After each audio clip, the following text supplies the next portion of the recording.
So a couple of years back, when I went home to visit family, I went to a restaurant and I had a damn tasty soft-shelled crab burger. And I always wanted to recreate one. But living in Austria, being a whole landlocked country and all, I didn't think I could find any. Until now. So I bought a whole box. I couldn't exactly remember what was in the burger in Australia, but I do know it was deep fried. Pretty sure they didn't panko it. But I pankoed these ones because I think it's going to be even better. I couldn't decide on what flavour profile to go on. So I went with two.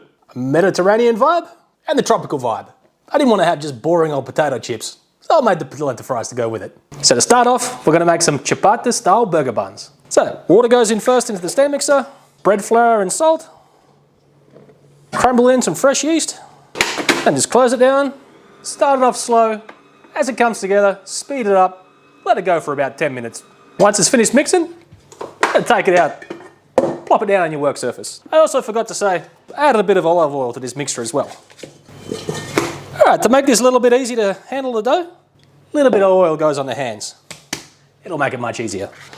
Alright, then with the help of a bench scraper, we're just going to get it into a nice tight little bowl. A little bit of oil goes on your stand mixer bowl, you zhuzh it around, plop your dough in, you zhuzh that around, and we're going to cover it up with some plastic wrap. Now we're going to place it in a nice draft-free warm spot until it doubles in size. Alright, once the dough is doubled in size, plastic wrap's done its job. We're going to put all the air out of it, grab it out the bowl, then we have to weigh it. And then we'll tear out that bowl, plop it on there, and we're going to divide that by 8. So, I was going to take all this dough, I already had it portioned out, I was going to make some burger buns, but I had a brainwave. Instead, turn this into a loaf of bread with this loaf pan here. So, to get this ready, we're going to get all the portion out dough that I had back into one cohesive ball. So I'm just going to essentially knead it a little bit just to get it all back together. Spread it out a little bit into roughly the same length as my pan here. So we'll put that at the top of the board and then we're going to get to stretching. I'm going to put some parchment paper inside this loaf tin just to make getting the loaf of bread out a lot easier.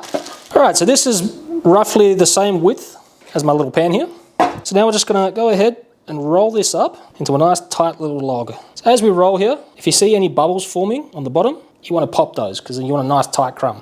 And as we roll, we kind of tuck it back a little bit to make even more tension. Now this bread I made wasn't exactly made for this, so I'm not actually sure if it's going to work 100%, but there's only one way to find out. Alright, you get to the end, just go ahead and pinch the seam to make sure it all stays together.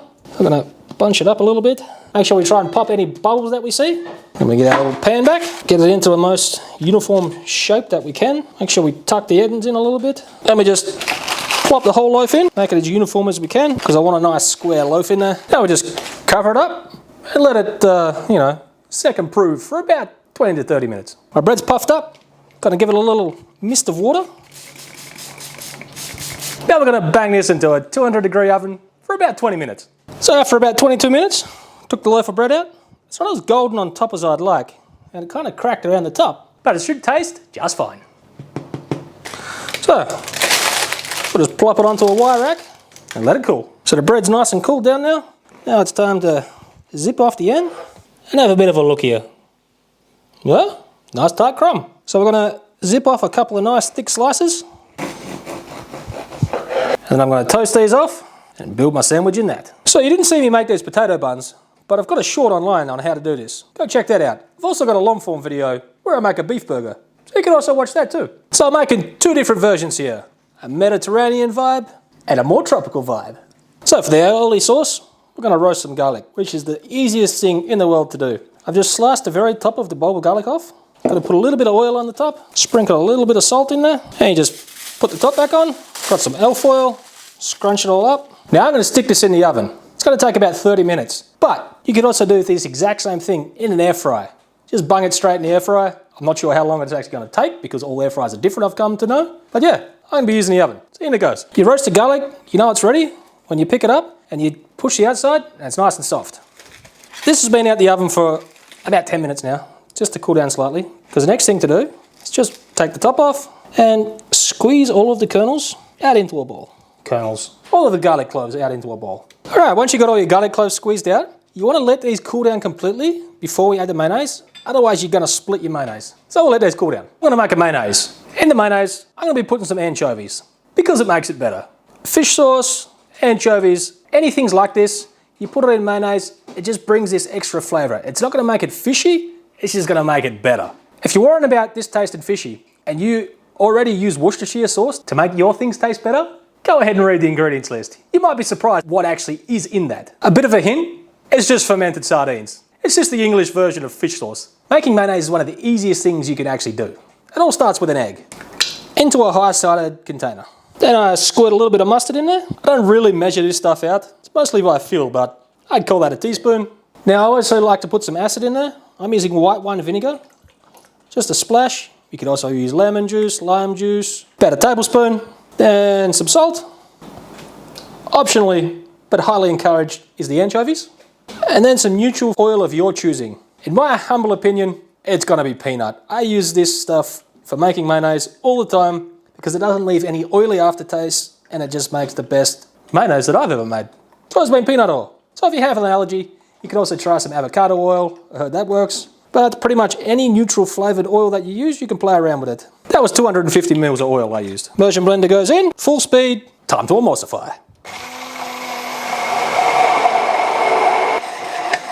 So when I'm not filming, and I'm not talking a whole bunch, to gather all the ingredients and all the equipment to make this, it takes me about a minute, and it tastes so much better than store-bought. Right, once your garlic's cooled down, it's time to make the roasted garlic mayonnaise. It's simple enough.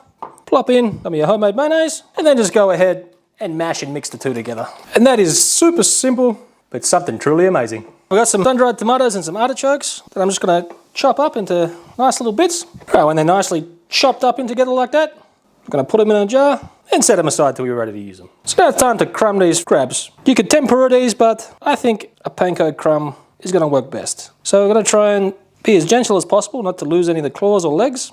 And then we're just gonna flour all over, get the excess off, then egg wash, get it in all those nooks and crannies, make sure there's no dry spots remaining, and then let it drip off, or the excess egg, and then into the panko crumb. And there we have a nicely crumbed crab. Now we go on and do the rest. So I got my oil preheated, and I'm just gonna go ahead and put in the crab. All right, when they're nice and golden and crispy like this, you wanna take them out to a paper towel lined plate. Don't forget to give them a bit of salt as soon as they come out of the deep fryer, considering we haven't seasoned these at all. So we'll build this Mediterranean vibe first with the garlic mayonnaise, smear on both sides. Also, if you noticed, I toasted the bread, but not too toasty because we got some crispy crab going in there. All right, then we're gonna spread on some of this sun-dried tomato and artichoke. Then we need a bit of green stuff in here, so go on with a little bit of arugula. That's just enough. And then we're gonna put the crab on. All right, then we got a little bit of lemon zest. Go straight on top of the crab. All right, and we cap it off. Right, we're gonna make a little mango chili crema to go along with this sandwich. I just need about a tablespoon of mango puree. So I've got a cheek here. I've just, cut some squares of mango out. I'm gonna put it in my mortar and pestle because the next thing to do is just to smush it all up. So I'm going to add some chili paste directly into the mango while I'm smushing it up. You could use whatever you want. Sambal, actually chili sauce, but I've got some of Uncle Hansi's preserved chilies.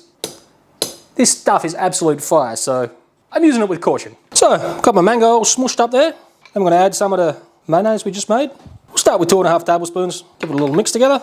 So after giving it a mix and a taste, I'm going to put a little bit of lime juice in there. And then we're also going to give it a little shot of agave syrup, just for a little bit of sweetness.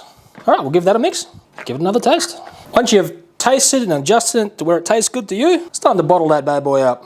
I want to char up some corn for one of these burgers, so got some frozen corn here, straight into a dry pan, and we'll get it on the stove. All right, when your corn is charred and not burned, you're going to take them out the pan and let them cool down. All right, so we drizzle on some of this mango chili crema. It's a little bit chunky, so maybe I should have opened up the nozzle a bit more. Anywho, we'll just clean that up a little bit. All right, then we're going on with a bit of red onion, straight on the bottom. Some of the corn, the crab. Then this one, because I'm feeling a little frisky, we're going to put a little bit of lime zest on top. And we just cap it off. Time to tuck on in. I always liked crab, but I hated peeling the shell off. So this is the best of both worlds. You just have to bite on in. There's no meat to take out of the shells. And this makes it perfect, because you can eat the shell too. Let's see how this one turned out. I can't decide which one I like more. This one or the other one. they both bring a little bit something to the table. So, I'm going to finish them both.